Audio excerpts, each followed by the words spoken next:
In this recording, I'm going to show you how to sign in to your club website for the first time if the website uses Free Toast Host as the platform, and I'm also going to show you how to create and edit your profile.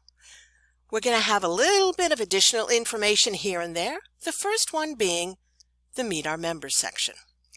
The main menu is open for public viewing, meaning anything in here John Q. Public can look at if he wants more information.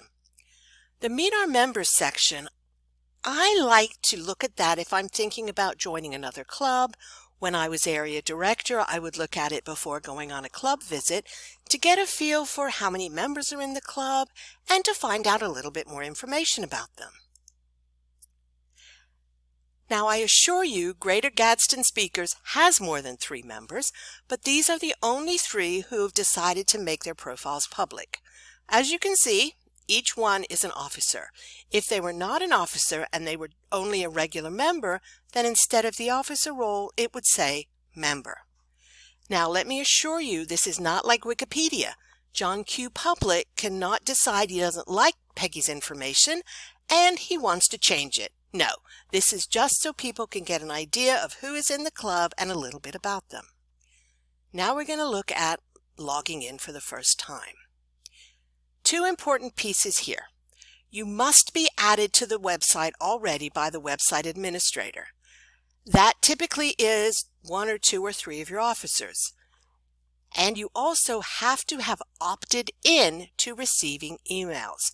If you don't opt in when you're given the chance, you won't be getting any emails from the club website.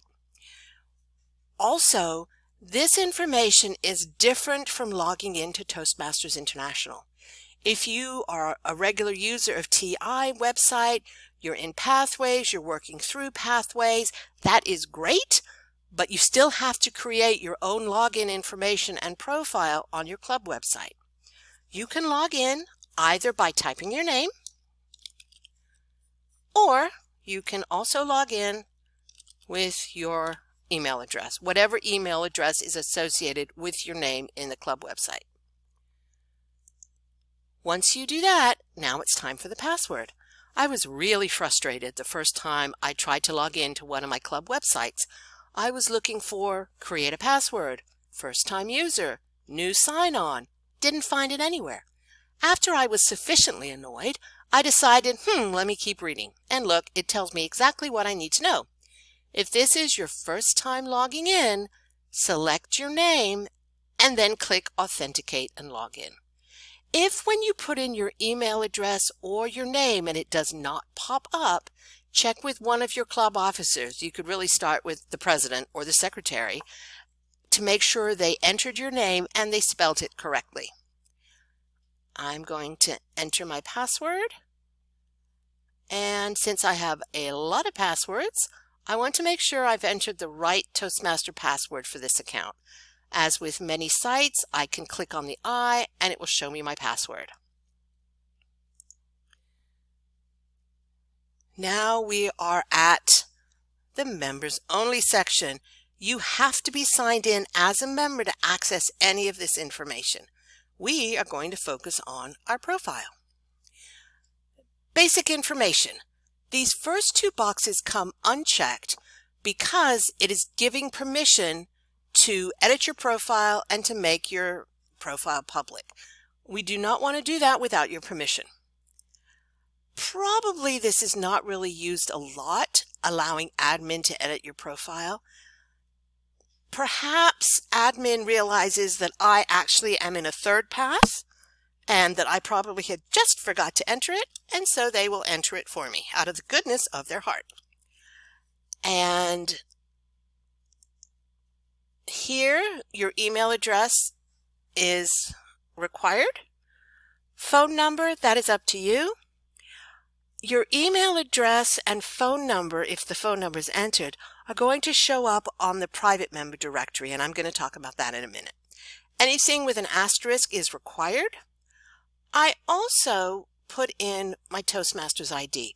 A lot of members have no idea what their ID is, and when they need it, which they do on occasion, they have no idea where to find it. Sometimes when you are registering for a Toastmasters event, it's going to ask you for your ID. Or if you're doing something with Toastmasters International, they may ask you for your ID just to access your information.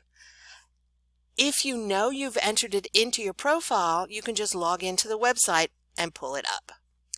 Here, the second box, check to be included in the public Meet Our Members page. I encourage people to do this because, as I said, I like to get a little feel for the members when I'm looking around at other clubs. But some people do not want any of their information out there more than it needs to be, and they choose not to check it. And that's fine. And again, if you do check it, all it's going to be is your name, whether you're a member or an officer, and whatever you have in your bio, and a picture if you choose. Email settings, frankly, I never do anything with those. The next important one is social links. You can have your personal, your professional, your club Facebook page. This actually is Greater Gadsden Speakers Facebook page. Twitter, YouTube, LinkedIn, any of these. If you want to promote your club, if you want to promote your business or someone you work for, volunteer for, you can put them in here. If you have a site that is not listed above, you just enter it here.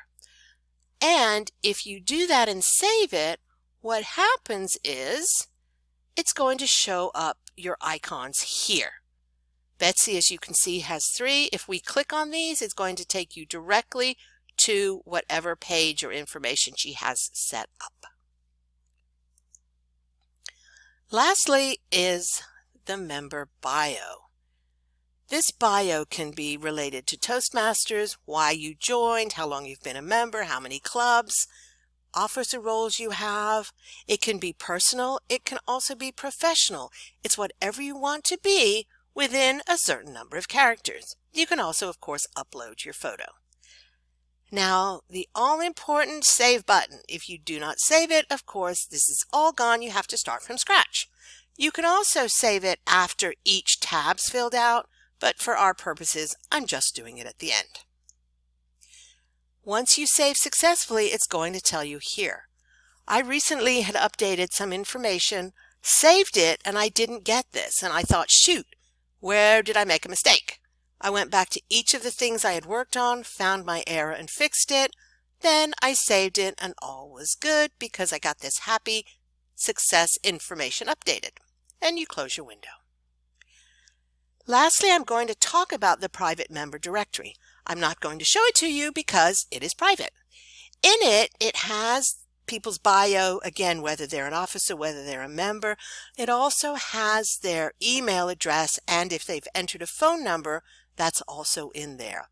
This is handy dandy because if I, as a member, want to contact another member and I don't have their information in my phone, then I can log into the website, pull up the private member directory, and either get their email address and or their contact information. That is all I'm going to show you for now on the club website. In the recording, we talked about the public area here, Meet Our Members, talked about how to log into your club website on free ToastHost for the first time. We talked about how to create and edit your profile, and lastly, accessing the member directory in order to find contact information. If you have any questions about your club website, also a lot of times we just call it Free ToastHost or FTH. If you have questions about it, ask one of your club officers or a fellow member. I encourage you to log in and look around and see what is in there. All of this information down here. Also, keep your eye out for the other videos that there are in this series that give support and help to new members to help them on their Toastmaster journey. Enjoy and good luck with your journey.